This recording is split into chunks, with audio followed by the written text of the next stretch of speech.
Hello, Big Show nerds. We are back for another episode of your Nerd News Headlines. I am Dustin, bringing you the headlines. We've got an interesting show, honestly. We've got a new X-Files wannabe show we're going to talk a little bit about. We have a fair amount of rumors. We have another unfortunate death in movies section, and then honestly, it's just kind of all over the place this episode, so let's just get into that intro, shall we?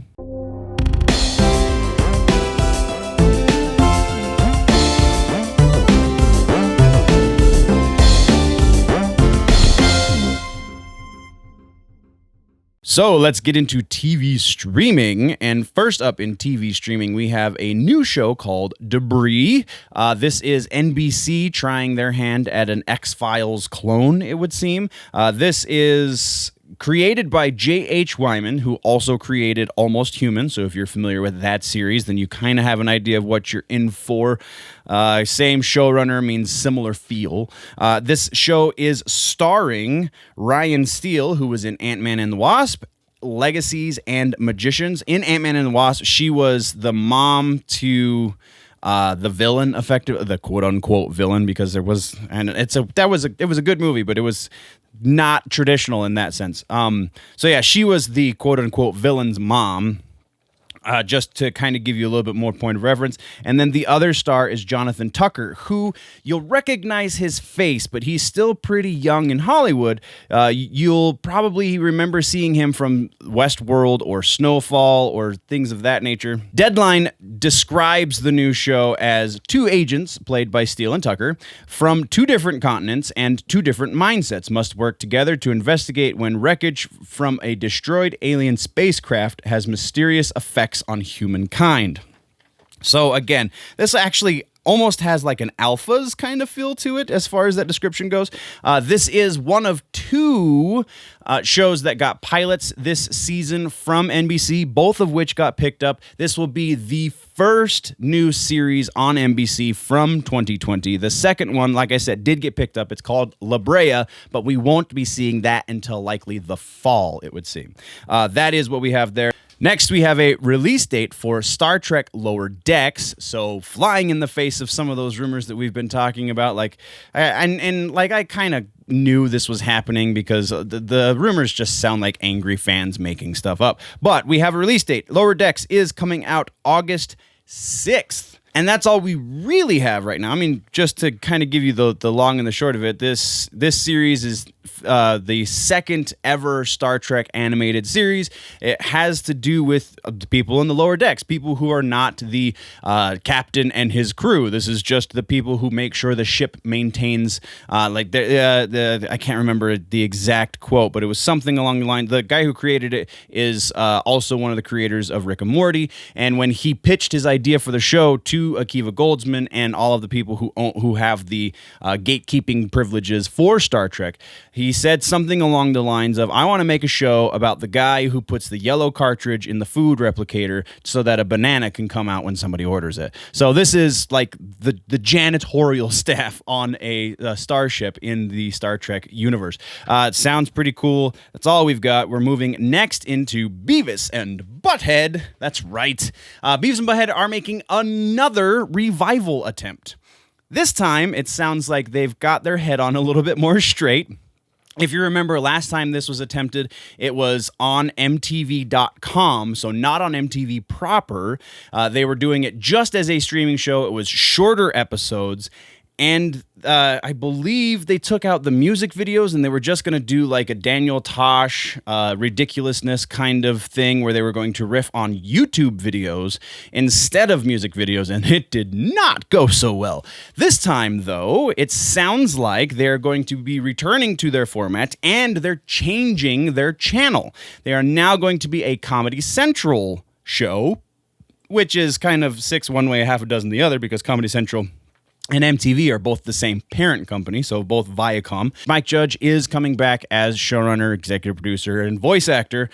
Just jack of all trades. It's pretty freaking awesome. There is going to be at least 2 seasons. I couldn't find an episode count for the 2 seasons, though it would stand to reason we're probably going to be seeing something in the neighborhood of like I would say 13 to 15 episodes going off of the current trend right now. If we get a proper like 22, 23 episode season, that would be freaking awesome. I don't think that's going to be the case though, but who knows, because they didn't announce that. They just said there's going to be 2 seasons plus a couple of specials and spin-off options. So maybe we're going to get a revival of Daria. That would be freaking awesome, actually. That's all we've got on that one. And now we're talking about the last one, and this is the one that you're probably waiting for information on because you've seen the headlines because they're everywhere. We're getting a Fallout series from Jonathan Nolan and Lisa Joy. That's right, the people who gave us the Westworld series are now working on a Fallout series for Amazon. I feel like we touched on this in a rumor. I could be wrong. This sounded so familiar when it was announced. I was like, I feel like we've announced that this was potentially happening in a rumor at some point, but I very well could be wrong. We don't know much else about this yet, aside from the fact it's going to Amazon Prime. There is very little known about this yet as far as, are they ordering more than one season? Probably not. How long is the season going to be? Probably 10 to 12 episodes. We can guess on a lot of these things, but we don't know when it's going to be happening. We don't know when production is scheduled for. None of these things have been made known, so that's all we've got. And now let's talk about movies. We have a bit of movies information. We have a very interesting piece. We're going to first start on a little bit of a down note. Carl Reiner, very amazing comedic actor, died at the age of 98 on Monday. The cause of death was listed as natural causes, which we've been hearing a lot of recently for older Hollywood, which is a nice change of pace, I feel like. Carl Reiner was amazing, man.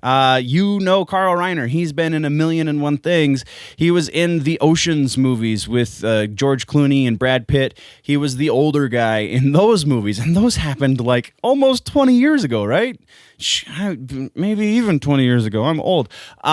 So very, very sad day, but I mean, 98, he had a good run, man. It was an amazing actor and an amazing comedic actor. Very good friends with Mel Brooks. So just, the comedy world is feeling the loss. That's for sure. So moment of silence, I guess.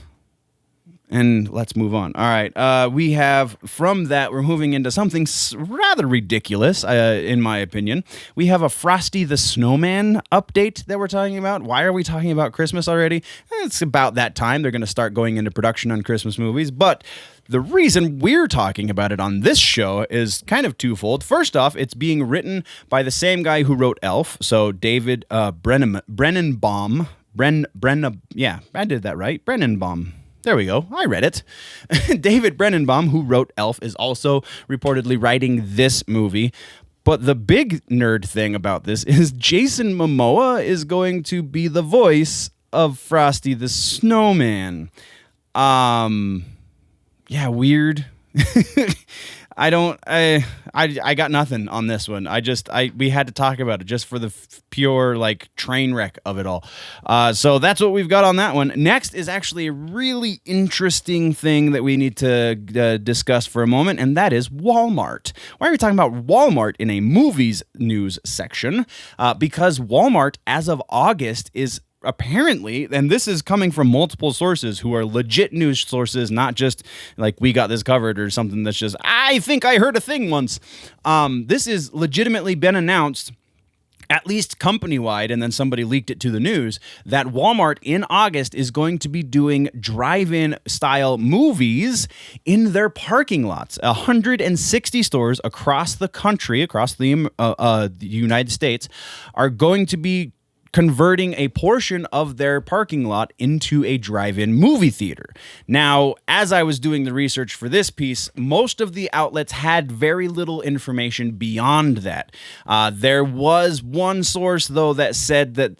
there was a lot of speculation. Well, we don't know what kind of movies they're going to be showing. This could be very damning for mom-and-pop drive-in movie theaters, because if Walmart can do it, then they're going to theoretically put all of the mom-and-pop drive-in movie theaters out. But it sounds like there was one source that had a little bit of a glimmer of hope on that front. It sounds like Walmart is not going to be getting new releases. This is a partnership with Tribeca Films, and the movies they're going to be showing are going to be quote-unquote classics, or movies that aren't going to theaters. So they're going to be showing, where'd my list go? They're going to be showing the likes of Jaws and Space Jam and stuff like that. So it's going to be a thing to go do, but it's not going to be a thing to go see a brand new movie, if that makes any sense. So there is a little bit of a hope if that part of this news break is legit. And I mean, again, all of my sources for this one were not questionable, so I have no reason to question that. But it's very interesting that Walmart is getting into that. There will be like a car hop situation.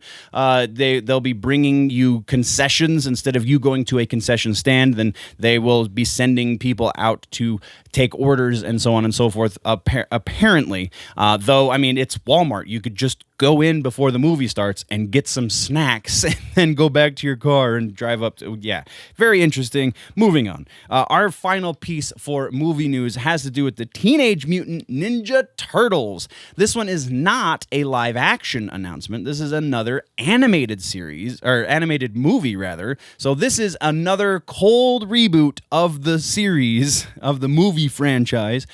But it's interesting because the last animated movie wasn't really a reboot, but wasn't really a continuation. It was kind of its own thing that acknowledged the other things. This one is going to be its own thing that apparently doesn't acknowledge the other things.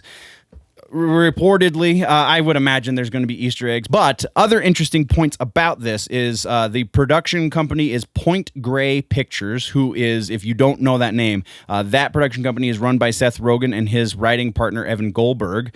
It's their production studio, and they're teaming up with Paramount, who owns the rights. And it's going to be a brand new animated movie that doesn't have anything to do with any of the live action movies, and presumably doesn't have anything to do with the previous animated movie or any of the TV series or anything like that. It's just there with Seth Rogen in charge of this to some degree. I feel like we theoretically are going to be getting a Teenage Mutant Ninja Turtles that we will appreciate, and not one that we're going to pick apart and leave for dead. And that is all we have there for movies, guys. Now we have rumor time. Rumor mill. First is Conjuring 3. The subtitle is The Devil Made Me Do It. I don't know why this sounded new to me, but in case you didn't know, this movie's happening. The rumor about this, though, is that they're potentially going to be moving the release date back from September 11th of this year to sometime in 2021 because coronavirus. This one, yeah, probably. I can't say that it's not going to happen because everything's getting moved back, right? So very likely this one's going to happen. Next, we have a gaming rumor, and it is Fable. So for you Xbox players out there, the patent, the property rights for Fable were set to expire just a little while ago, just a couple of weeks ago, and a matter of like a day or a few days before they expired, Microsoft re-upped. So this is actual news. The rumor about this, because after Microsoft re-upped their rights and extended their ownership of the property, now everyone is speculating, well, are we going to be seeing Fable for the Series X? And it's been a long time since we've got a Fable game. So yeah, probably. I feel like this is a rumor that has a lot of legs.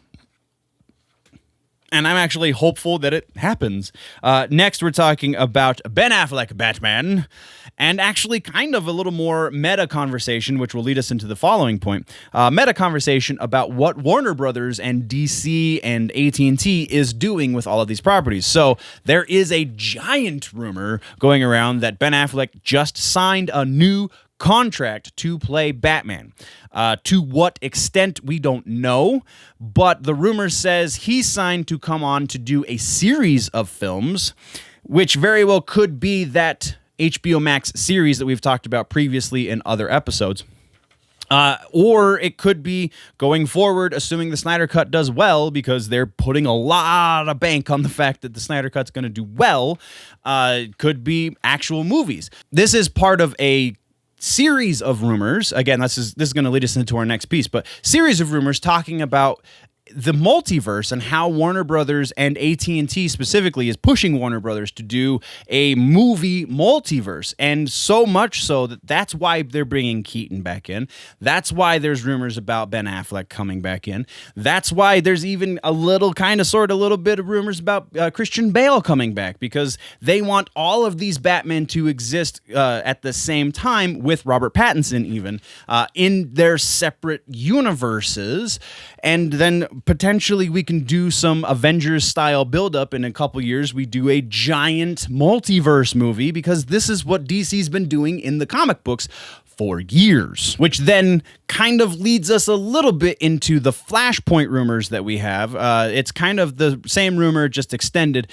So Michael Keaton is coming back to play Batman. The rumor says that there is no talk of Michael Keaton being Thomas Wayne. He is coming back to be Bruce Wayne. So he will be in the Cape and Cowl. He will be in the Tim Burton yellow logo Cape and Cowl. So that's cool if it is to be believed. But also the rumor then goes on to say that the reason they're not bringing Jeffrey Dean Morgan back as Thomas Wayne is because Thomas Wayne is not in the script for Matt Reeves' for the Flashpoint Batman. The Flashpoint movie. Got Batman on the brain. Thomas Wayne just isn't there. So that's why the rumor says we're not going to be seeing Jeffrey Dean Morgan. But there was another rumor that was a quote-unquote leaked casting list, and that part of that casting list had Thomas Wayne on it. So yeah, you kind of got to take 6 in one hand and half a dozen in the other and see which one balances out. I honestly, this whole slew of Batman rumors, there is nothing aside from them talking to Michael Keaton. There is nothing that says this is going to happen. So honestly, if I'm being 100% honest, I don't think this is going to be the direction that they go. The Snyder cut kind of implies they might do this, and the fact that they're supposedly doing a Flashpoint movie also kind of implies this, but that's not hard evidence. So if I'm being 100% honest, I don't think this is going to be the direction they go. Would be freaking awesome, and my mind will be 100% blown if it is, but again, likelihood says no. And then we're talking about Superman. This is actually a comic book rumor. So reportedly, DC will be making Superman the head of the Authority in the books coming pretty soon. So it sounds like they've dropped the 5G. And now they're making Superman a villain. If this rumor is to be believed, I can see this. I'm about 50-50 on this one. Honestly, because they're trying to revamp comic books and they're trying to get more of an audience, this one very well could happen. I don't have any reason to believe, though I don't have any reason not to believe this one. And then our final piece of news is another Justice League movie. This one is being dubbed Rebirth. This one is reportedly going, if you want to believe the multiverse rumor, this is going to be the J.J. Abrams version of the DC universe. Very little was known beyond that, though. It will be, if you don't want to believe the multiverse rumor, then this will be a soft reboot of the DCEU at large. So they're taking the soft reboot status from Flash and putting it onto this Justice League movie. I hate the fact that this one has a little bit more credibility, just knowing how production companies work and things of that nature. This one has more credibility of the lot of them, but I don't want this one to be the one that happens. But that's all we've got for rumors, guys.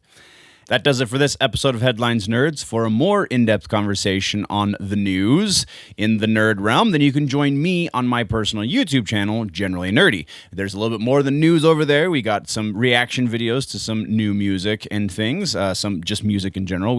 Comic-Con coverage, interviews with celebrities, so on and so forth. So check it out over on my YouTube channel, again, Generally Nerdy. While you're here, though, don't forget to like, subscribe, and share on all of the Big Show Entertainment Media platforms, especially including the YouTube channel, because we are still doing that push for 1,000 subscriptions. Once we get there, we are giving away a PlayStation gaming console.